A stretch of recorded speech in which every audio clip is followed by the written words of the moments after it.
নমস্কাৰ,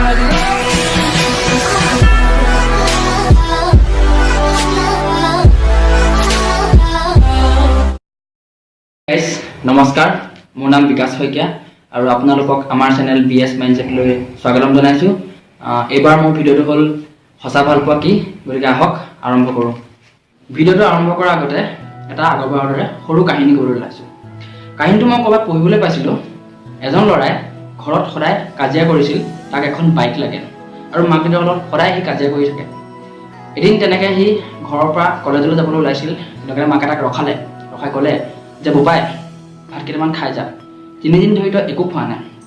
তেতিয়া সি ক'লে যে মই ভাত নাখাওঁ আৰু ভাত মই তেতিয়ালৈকে নাখাওঁ যেতিয়ালৈকে মই বাইকখন নাপাওঁ, আৰু আজি মোৰ লগৰ এজনে বাইকখন বেচিবলৈ আহিব, গতিকে মই তাৰ বাইকখন আজি কিনিম। বাক কবি 10,000 টকা লৈ কলেজত ৰখি থাকিবলৈ, আৰু যদি আজি বাইকখন মই নাপাওঁ তেনেহ'লে মই ঘৰলৈ উভতি নাহোঁ। সেইবুলি কৈ সি গুচি গ'ল। তাৰ গোটেই কথাবোৰ তাৰ লগৰ এজনে শুনি আছিলে।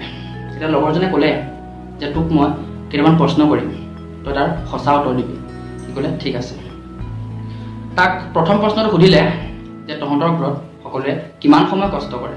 তেতিয়া সি ক'লে যে পাপাই পুৱা 9 বজাতে টেম্পুখন লৈ ওলাই যায় আৰু ৰাতি 9 মান বজাত সোমায়, গতিকে 12 ঘণ্টামান কাম কৰে। আৰু মায়ে লোকৰ ঘৰত কাম কৰে, গতিকে 6 বজাতে যাবলগীয়া হয় আৰু ৰাতি 8 মান বজাত আহে। টোটেল মিলাই 14-15 ঘণ্টামান হ'ব। আৰু বায়ে চিলাই কাম কৰে, গতিকে দিনটোৰ প্ৰায় সময়খিনি কামতে গুচি যায়, আৰু বাকী থাকিলোঁ মই কাম নকৰোঁ, গতিকে ঘৰৰ কাম এটা দুটা মিলাই 1-2 ঘণ্টামান হ'ব। তেতিয়া লগৰজনে দ্বিতীয় প্ৰশ্নটো সুধিলে যে তহঁতৰ ঘৰত কাৰ কথা বেছি চলে। তেতিয়া সি অলপ সময় ভাবি পেলাই ক'লে মোৰ কথা বেছি চলে। ঘৰখনত চবতকৈ মই সৰু, কিন্তু কথাত চবতকৈ ডাঙৰ। আজি মোৰ মা দেউতা মোতকৈ ডাঙৰ যদিও, বা মোতকৈ ডাঙৰ যদিও, মই যিটো বস্তু দাবী কৰিম, যিটো বস্তু বিচাৰিম মোক দিবই লাগিব, আৰু দিয়ে, গতিকে মোৰ কথা বেছি চলে। আৰু সি কথাটো কৈ নিজে এটা অনুভৱ কৰিছে যে সি কিবা এটা কৰি আছে, আৰু সি কথাখিনি অলপ বুজিবলৈ চেষ্টা কৰিলে। সি নিজে যেতিয়া কথাটো বুজি পালে তাৰ অলপ দুখ লাগিল। এতিয়া লগৰজনে তাক প্ৰশ্ন সুধি আছে আৰু সি উত্তৰ দি আছে। তেতিয়া বুজি পালে যে সি ঘৰখনত এটা বহুত ডাঙৰ ভুল কাম কৰি আছিল, আৰু সি কান্দিবলৈ বাধ্য হ'ল। লগৰজনৰ সৈতে গ'ল, কলেজলৈ গ'ল, ক্লাছ কৰিলে। ক্লাছৰ শেষত যেতিয়া সি কলেজৰ পৰা ওলাই আহিছে তেতিয়া দেখিছে বাইকে পইচা লৈ ৰখি আছে, আৰু কাষতে তাৰ লগৰজনে যোনজনৰ পৰা সি বাইকখন কিনি থাকিল সেই ল'ৰাজন ৰখি আছে। সি দৌৰি বাইকৰ ওচৰলৈ গ'ল, আৰু বাইকৰ ওচৰলৈ যোৱাৰ পিছত বাইকে তাৰ হাতত 10,000 টকা দি ক'লে যে যা তই বাইকখন কিনি লগৈ। তেতিয়া সি দুখ মনেৰে বাইকক সুধিলে যে তই পইচা ক'ত পালি। তেতিয়া বাইকে এটা হাঁহিৰে ক'লে মই মালিকৰ পৰা 2 মাহৰ এডভান্স ল'লোঁ, যা তই তোৰ ফূৰ্তি কৰ। গতিকে সি দুখ পালে, বহুত দুখ পাই কান্দিলে। তেতিয়া সি বুজিলে যে সি এটা ডাঙৰ ভুল কাম কৰিছে, আৰু সি সেই ভুলটো আগবঢ়াব নিবিচাৰিলে। সি লগৰজনৰ ওচৰলৈ গৈ পেলাই ক'লে যে বন্ধু, মোৰ হাতত ইমান পইচা নাই তোৰ বাইকখন কিনিবলৈ, গতিকে তই বেয়া নাপাবি, মই তোৰ বাইকখন ল'ব নোৱাৰিম। সেইবুলি কৈ সি ঘৰলৈ উভতি আহিল, আৰু ঘৰত আহি দেখে তাৰ দেউতাকৰ অসুখ, বিচনাত পৰি আছে।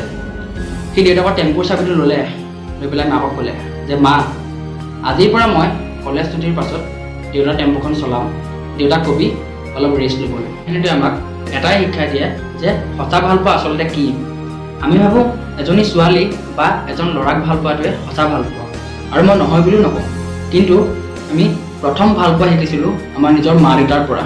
গতিকে মা দেউতাই আমাক স্বাৰ্থবিহীন মৰম আৰু স্বাৰ্থবিহীন যত্নৰ পৰা আমি ভালপোৱা শিকিছিলোঁ। গতিকে সেই মা দেউতাক আমি এতিয়া অৱহেলা কৰোঁ, কিন্তু আমি সেইখিনি এতিয়া বুজি নাপাওঁ।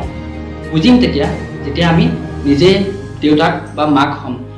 মাৰ এটোপাল এটোপাল তেজৰ পৰাই যিকণ গাখীৰ হৈছিল সেইকণ গাখীৰ খাই আমি মানুহ হৈছিলোঁ, আৰু আজি সেই মাক বা সেই দেউতাক যেতিয়া তেজ দিবলৈ প্ৰয়োজন হয় আমি সেই তেজকণ দিবলৈও অৱহেলা কৰোঁ। এখন বাইকৰ কাৰণে বা কিবা বস্তুৰ কাৰণে আমি ঘৰখনত যেনেকুৱা এটা পৰিৱেশ কৰোঁ, যিমানখিনি হুলস্থুল কৰোঁ, সেইখিনি আমি এতিয়া বুজি নাপাওঁ, কিন্তু আমি বুজিম তেতিয়া যেতিয়া আমি নিজেই মাক দেউতাক হ'ম আৰু কান্দিম তেতিয়া। আজি মই মোৰ মাক বেয়া ব্যৱহাৰ কৰি মই মাহঁতৰ মনলৈ যিখিনি ধুমুহা আনিছোঁ সেইখিনি এদিন ময়ো পাম, গতিকে আমাৰ নিচিনা ল'ৰা ছোৱালীৰ কাৰণে ঘৰতকৈ বেছি বৃদ্ধাশ্ৰম হৈছে আৰু সেই বৃদ্ধাশ্ৰমখিনি আমিয়ে কৰিছোঁ। গতিকে আমি সদায় মা দেউতাৰ ভালটো চিন্তা কৰিব লাগে, মাহঁতৰ কাৰণে ভাল কৰিব লাগে, কাৰণ আমি যিটো কৰিম আগলৈ আমি সেইটোৱে পাম। গতিকে মাহঁতৰ মনত দুখ দিয়াতকৈ মাহঁতক কেনেকৈ সুখ দিব পাৰোঁ আমি সেইটো চিন্তা কৰিব লাগিব আৰু সদায় মাহঁতৰ ওচৰত এজন ভাল সন্তান হৈ থাকিব লাগিব। গতিকে পৃথিৱীৰ প্ৰথম আৰু সঁচা ভাল পোৱাটো হ'ল মা দেউতাৰ ভাল পোৱা। মই ভাবোঁ মোৰ বোধেৰে পৃথিৱীৰ সঁচা ভাল পোৱাটোৱে হ'ল মা দেউতাৰ ভাল পোৱা, আৰু মা দেউতাই কেতিয়াও আমাক মিছা মৰম নিদিয়ে, মিছা যত্ন নিদিয়ে। গতিকে মা দেউতাৰ ভাল পোৱা, মা দেউতাৰ যত্ন সদায় সঁচা হয়। গতিকে আমিও মা দেউতা জীয়াই থকা সময়খিনিলৈকে সঁচা মৰম, সঁচা যত্ন আৰু সঁচা কৰ্তব্য কৰি আগবাঢ়ি যাব লাগে।